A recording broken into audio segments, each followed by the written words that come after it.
kita di tengah pandemi COVID-19, perekonomian melemahkan di Bali ya, melemahkan perekonomian di berbagai lini. Tim penggerak PKK sebagai mitra dari pemerintah Provinsi Bali betul-betul diharapkan andilnya. PKK memiliki jaringan yang luas, terutama terkait ketahanan pangan dan kemandirian masyarakat. Saat ini saya tengah berada di Jaya Sabah bersama dengan Bunda Putri Koster, selaku Ketua Tim Penggerak PKK Provinsi Bali.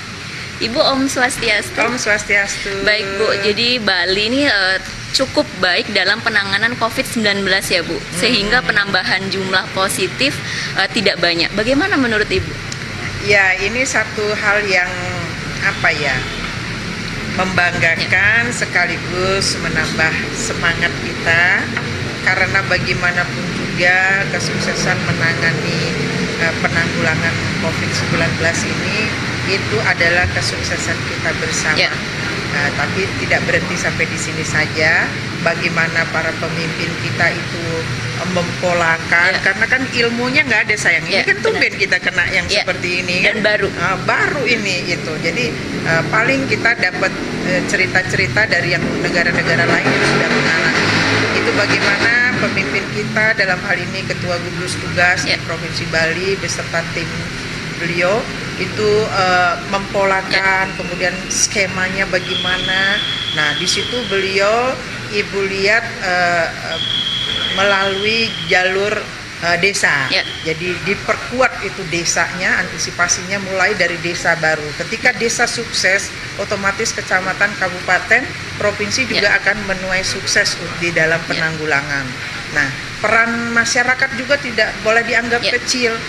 Apa yang menjadi himbauan pemerintah, instruksi dari pemerintah dalam hal ini juga gugus tugas itu pelaksananya ya kita masyarakat semuanya gitu. Jadi kepatuhan, tingkat manutnya masyarakat terhadap himbauan pemerintah itu juga menjadi faktor penting dalam menentukan keberhasilan kita untuk menekan, karena penyebarannya ini saya kan betul-betul dari kita ke kita kan. Nah, ini ketika orang sudah tidak boleh berkumpul, udah dapat dibayangkan apa yang terjadi kan. Banyak kegiatan-kegiatan yang tidak dapat kita lakukan, tetapi untungnya masih dapat berjalan walaupun kita sosial dan physical distancing. Itu kita masih bisa melakukan kegiatan melalui teknologi canggih sekarang ini gitu. Baik Ibu, kemudian pasca COVID-19 ini kan masyarakat memasuki new normal life, jadi kebiasaan kita menggunakan masker, bercuci tangan, itu bagaimana Bu? Ya, sebenarnya ini mungkin COVID hadir untuk mengingatkan kita akan pentingnya arti menjaga kesehatan. Sesungguhnya dari dulu kita udah diajarkan, jangankan sekarang saya, waktu ibu aja dulu kita mau tidur semua harus bersih, cuci tangan, gosok gigi, cuci kaki, kan begitu. Datang dari mana kita cuci kaki, cuci tangan, apalagi sekarang kita sudah berdampingan dengan virus corona. Jadi itu selalu waspada, kira-kira sampai kapanpun itu kita harus waspada. Jadi ketika keluar rumah ketemu dengan orang-orang yang kita tidak tahu, karena sekarang ada istilahnya orang tanpa gejala yang seperti itu kan. Nah, jadi kita tangan tadi mengambil apa, paling tidak setiap 1 jam ingat cuci tangan dengan sabun di air yang mengalir. Kemudian ketika kita berhadapan dengan masyarakat yang kita tidak kenal gitu kan, terutama kalau ngelihat orang yang kena flu, batuk, pilek itu kan, nah itu supaya kita sehat, orang yang kita temuin juga tetap sehat kan, seperti itu. Nah, ke depan ya tetap gitu, seperti di PKK juga ada kan pola hidup bersih dan sehat kan, kemudian ada perencanaan sehat tentang kesehatan itu semua. Jadi tugas PKK di sini tetap mensosialisasikan ke depannya, lebih-lebih setelah ada virus COVID ini, virus corona ini yang konon itu kan penyebarannya dari kita ke kita ini, ya tetap menjaga kebersihan diri berarti juga menjaga kesehatan orang lain. Gitu. Kemudian Bu, dalam pandemi ini di masyarakat harus memiliki ketahanan pangan. Kemudian bagaimana Bu peran PKK terkait tentang ketahanan pangan keluarga di Bali? Ya, kalau di dalam 10 program pokok PKK di situ kan masuk, kalau tidak salah itu program yang ketiga ya. Nah, di situ tentang pangan. Kemudian di provinsi sendiri ada juga dinas ketahanan pangan gitu kan. Nah, karena itu menjadi kebutuhan primer masyarakat. Pada saat ini, pada masa pandemi ini, karena kita berkerumun nggak boleh. Kemudian banyak dari kita juga yang nyaris kehilangan pekerjaan, pendapatan menurun. Jadi semua serba gagap kita semuanya. Nah, jadi yang paling utama bagi kita itu adalah bertahan dengan bisa dan mampu memenuhi kebutuhan primer kita, yaitu pangan itu. Nah, jadi kalau terkait dengan bahan pokok itu kan sekarang ini masih diantisipasi bantuan-bantuan dari swasta, para donatur, kemudian juga dari anggaran pemerintah. Kan semua anggaran disisir ini fokus untuk penanganan COVID. Nah, itu Ibu pikir di sini kita membantu masyarakat paling tidak pemenuhan kebutuhan pokok itu apa? Kita rata-rata kan makannya beras gitu. Jagung jarang-jarang ya. Nah, itu. Jadi beras itulah yang kita bantu ke masyarakat. Nah, kalau masyarakat di daerah pedesaan, sayang itu kan lahan masih luas.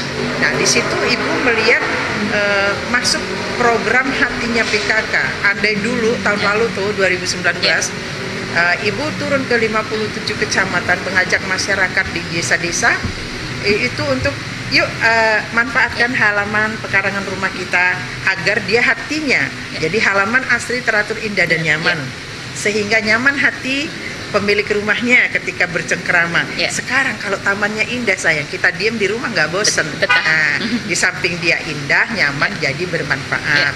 Nah, misalnya kalau yang halamannya masih luas, kan bisa nanam cabai, nanam terong gitu kan, serai apa segala macam. Kemudian kalau yang masih punya kebun kelapa misalnya, minyak dia nggak perlu beli, bikin sendiri kan, nggak susah bikin PCO gitu kan. Nah itu, jadi sepertinya masih dalam bulan-bulan ini, bahkan 2-3 bulan ke depan, masyarakat terutamanya yang di pedesaan belum terlalu menderita banget akibat dari wabah ini. Masih bisa, andai itu di tengah pemenuhan pangan, gotong royong ditingkatkan. Kita lihat di satu desa saja, berapa sih misalnya penduduknya yang benar-benar tidak bisa makan saat itu, tetapi di desa itu pasti ada orang yang punyanya lebih. Nah, kalau yang punya lebih membantu yang kurang, itu akan teratasi di desa semuanya. Nah, disinilah kekuatan kita di Bali. 1, masyarakat manut akan himbauan. 2, gotong royongnya masih tinggi gitu ya, saling membantu. Jadi semua selesai di tingkat desa. Makanya kan Bali kemudian tingkat desa, desa dinas, desa adat juga sekarang pegang peranan, digerakkan seperti itu. Jadi itu menjadi keistimewaan juga dari sistem pemerintahan desa yang ada di Bali. Dengan adanya bantuan kekuatan desa adat, itu mampu mengatasi, mampu mencarikan solusi untuk mempercepat penanggulangan dan menekan penyebaran dari COVID ini, sehingga yang di luar Bali juga menoleh ke kita. Padahal Bali kan daerah wisata sayang, ya kan? Pada ketika di Wuhan atau di Amerika sedang naik itu angka positif itunya, kena coronanya, kita di sini kan sedang banyak tamu, ya kan? Wisatawan masih banyak di sini. Andai itu misalnya banyak yang positif di sini, udah ambiar Bali ini kan? Tetapi ya begitu. Jadi segala keyakinan kita juga kita pakai bahwa kita percaya dengan kekuatan semesta. Ketika yang di skala kita berdaya upaya, yang di niskala kita berdoa, kan begitu. Jadi klik dia keduanya ini, doa dari umatnya kepada Tuhan agar kita diberikan kekuatan untuk bisa keluar dan mencari solusinya dengan baik. Gitu. Baik Bu, kemudian tadi sempat dibagikan ya Bu, simbolis pembagian bantuan berupa beras dan masker kepada PKK yang ada di kabupaten kota se-Bali. Itu bagaimana Bu?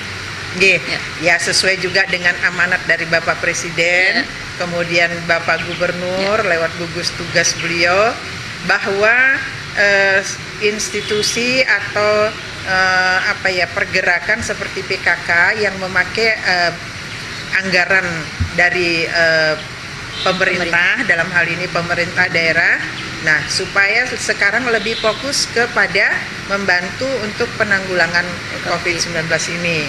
Jadi kira-kira apa yang tidak akan kami lakukan sampai akhir tahun ini, anggarannya itu dialihkan untuk membantu. Dalam hal ini Ibu berpikir dibantu juga oleh Bapak Kadis, itu Ibu sebagai Ketua Tim Penggerak PKK dan Ketua Dikranasda, akhirnya menyisir anggaran itu.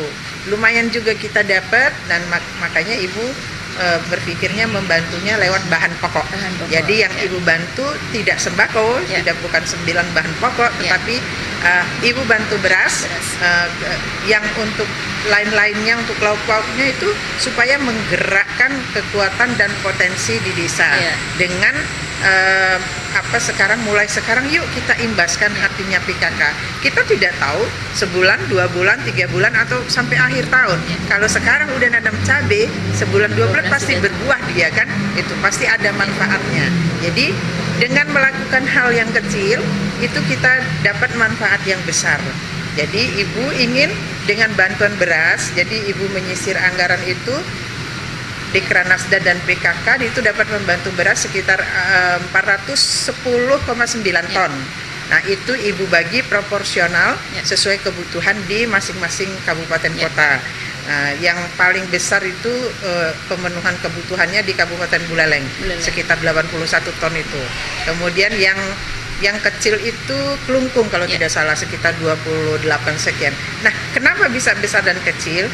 Di situ kan didaftar, didata itu di masing-masing desa. Nah, ketika desa itu sudah penduduknya sudah semua mendapat bantuan yang berasal dari anggaran pemerintah baik nasional maupun daerah, itu artinya tidak boleh menerima lagi, supaya tidak ada satu keluarga yang menerima 2 kali dari sumber dana yang sama. Nah, makanya supaya tidak terjadi kesalahan, makanya mereka yang sudah menerima tidak lagi menerima dari PKK. Jadi kalau total bantuan beras itu kalau di masing-masing keluarga itu menerima 25 kilo per keluarganya gitu. Baik, kemudian selain beras tadi juga disampaikan masker ya Bu. Ada masker. Jumlah masker yang dibagi? Kalau masker itu 90.000. Ibu pukul rata saja itu sekitar 10.000 per kabupaten dan kota. Nanti itu akan diserahkan kepada Ketua Tim Penggerak PKK Kabupaten. Jadi untuk membagi-bagikan masker kepada masyarakat yang membutuhkan. Karena kedepannya mungkin akan menjadi seperti fashion juga sayang, kemana-mana kita selalu ingat masker.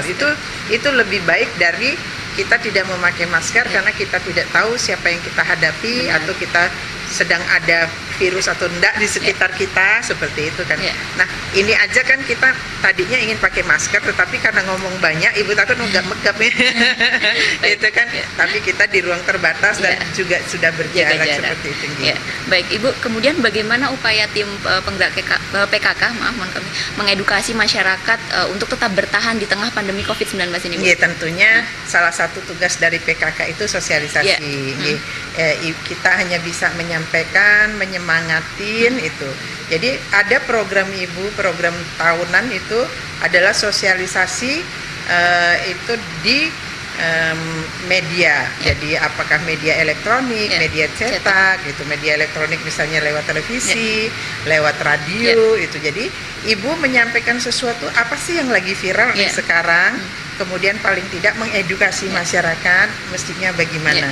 Seperti ini, begitu wabah mendera kita terpapar virus corona, jadi Ibu sosialisasikan apa-apa yang menjadi himbauan pemerintah. Yang pertama itu adalah sesering mungkin kita cuci tangan. Kalau dulu mungkin dengan pakai hand sanitizer, ternyata setelah itu bergerak lagi bahwa itu boleh dengan sabun dicuci di air yang mengalir. Kemudian kita menjaga imun dengan olahraga, dengan makanan yang sehat. Kemudian kita pakai masker itu. Kemudian kalau bisa sebisanya jangan dulu melakukan kegiatan yang menghadirkan kerumunan orang. Jadi diutamakan itu social dan physical distancing gitu. Kalau memang nggak penting-penting banget, sampai kan pemerintah sudah meliburkan sekolah, kemudian orang nggak kerja ngantor gitu rutinnya.